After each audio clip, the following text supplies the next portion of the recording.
नमस्कार बंधु बान्धवीসকল পোনপ্ৰথমতে মোৰ লিজাজ ব্লগ ইউটিউব চেনেললৈ আপোনালোকক স্বাগতম জনাইছোঁ।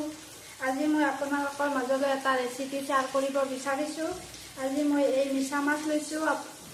মিছা মাছৰ কাৰি বনাম বুলি ভাবিছোঁ। মিছা মাছক আপোনালোকে কি বুলি কয়? আমাৰ ফালে কিন্তু নিচলা মাছ বুলি কয়।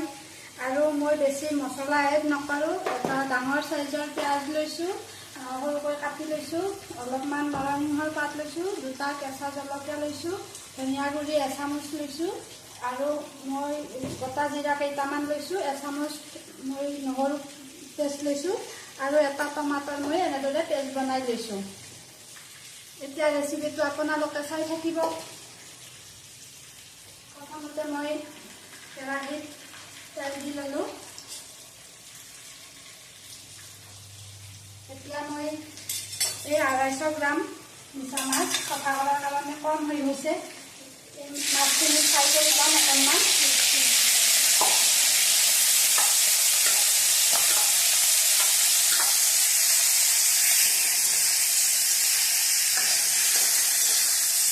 মই মিছা মাছখিনি বেছি খৰকৈ নাভাজোঁ, কাৰণ মই যিহেতু কাৰি বনাম। মিছা মাছ ফ্ৰাই কৰি খালেও ভাল লাগে, কিন্তু মই আজি ভাবিছোঁ কাৰি বনাম। এতিয়া মিছা মাছখিনি মই উঠাই লওঁ।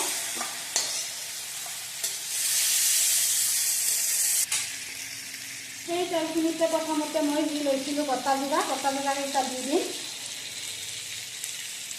আৰু যি পিঁয়াজ কাটি লৈছিলোঁ পিঁয়াজ কেইটা একেলগে দি দিছোঁ।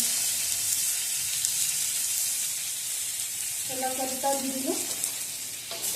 এতিয়া এইখিনি মই অকণমান ৰঙচুৱা হোৱালৈকে ভাজি থাকিম। এইখিনি ৰঙচুৱা হৈ গ'ল। এতিয়া মই ইয়াত নৰসিংহৰ পাত কেইটামান লৈছিলোঁ, এইকেইটা দি দিম, আৰু নহৰু পেষ্টখিনিও দি দিম। নৰসিংহৰ পাত দিলে গন্ধটো খাবলৈ খুবেই ভাল লাগে।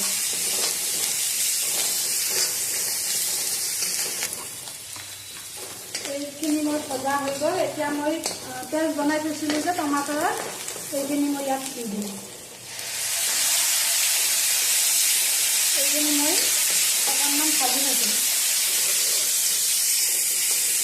টমাটৰখিনি ভজা হৈ গ'ল। মই ধনিয়া গুড়িখিনি দি দিছোঁ, আৰু ইয়াত অকণমান মই হালধি গুড়ি আৰু নিমখ দি দিম।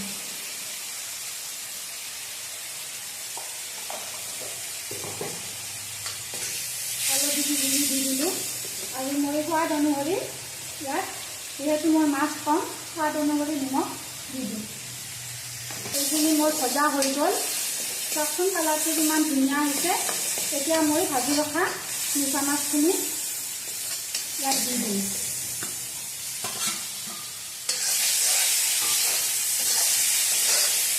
এইখিনি অকণমান ভাজি থাকিম।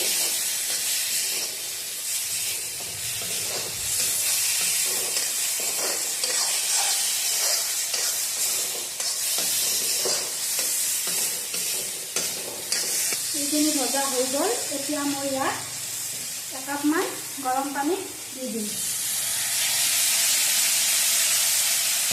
আৰু এখন ঢাকনিৰ সহায়ত 5 মিনিটমান ল' ফ্লেমত ৰাখি ঢাকি দিম। গেছটো মই কমাই দিছোঁ। এতিয়া মিছা মাছৰ আঞ্জাখন ৰেডি হৈ গ'ল।